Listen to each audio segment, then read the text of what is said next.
Kenapa? Kalau dilihat sih ini tentang asuransi. Oh, tentang Bumi Putra. Putra? Kenapa Bumi Putra? Aku nggak tahu ya detailnya, tapi katanya baru ada kasus sih.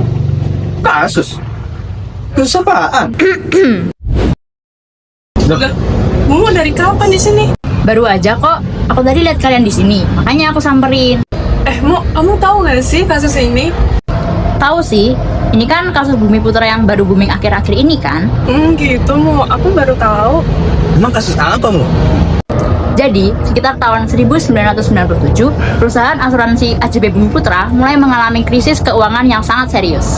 Ditandai dengan mulainya perusahaan tersebut menjadi sorotan publik setelah muncul laporan mengenai keterlambatan pembayaran klaim kepada para pemegang polis.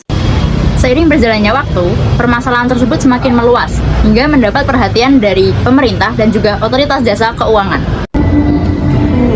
Dampak penyebab. Oh, Kenapa, Bu? ini ternyata ada dampak dan penyebabnya. Emang apa? Ini loh, ayo aku kasih tahu.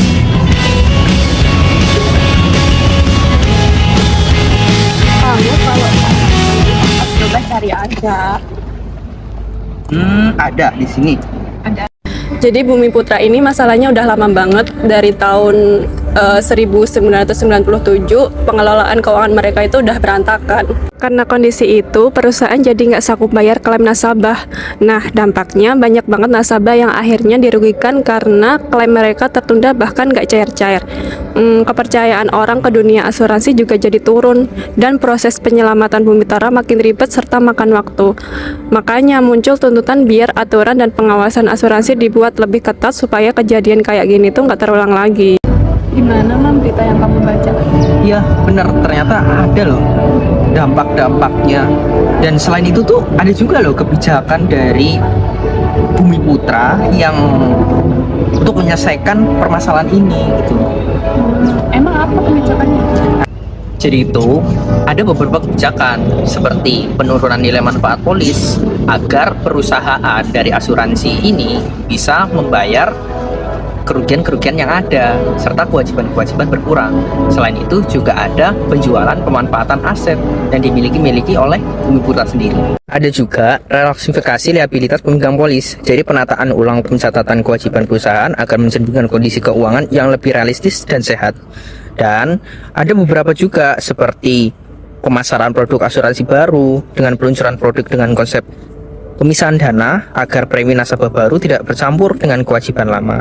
Dan juga ada kerjasama affinity dan saluran distribusi baru dengan memperluas pemasaran melalui kinerja sama institusi atau komunitas untuk meningkatkan perolehan premi.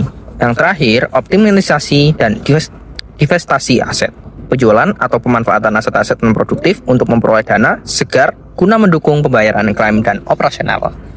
Jadi gitu. Iya, jadi begitu. Selain kebijakan dari pihak asuransi, pihak berwenang tuh juga melakukan kebijakan terkait kasus ini. Yang pertama tuh ada OJK. Berdasarkan berita dari Antara News dan OJK Portal, mereka menyatakan bahwa RPK atau rekening koran masih dipantau secara berkala untuk menjamin perlindungan pemegang polis dan memastikan pembayaran sesuai jaminan. Jadi gitu teman-teman, kebijakan selain dari pihak asuransi juga ada kebijakan dari pihak yang berwenang seperti OJK dan BI seperti itu. Jadi saran dan kebijakan untuk PT Bumi Putra itu yang pertama restrukturisasi keuangan, yang kedua perbaikan tata kelola dan manajemen, yang ketiga optimalisasi aset, yang keempat pengawasan OJK. Untuk yang restrukturasi keuangan, melakukan penjadwalan ulang pembayaran klaim dan penyesuaian manfaat polis guna mengurangi tekanan likuiditas dengan tetap melindungi hak pemegang polis. Kemudian yang kedua itu perbaikan tata kelola dan manajemen dengan mengganti dan memperkuat manajemen dengan prinsip good corporate governance untuk mencegah salah kelola investasi di masa depan.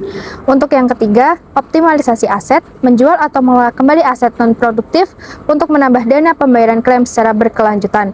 Yang terakhir, penguatan pengawasan, regulator OJK perlu meningkatkan pengawasan dan pendampingan agar proses penyihatan berjalan dengan transparan dan menjaga kepentingan pemegang polis.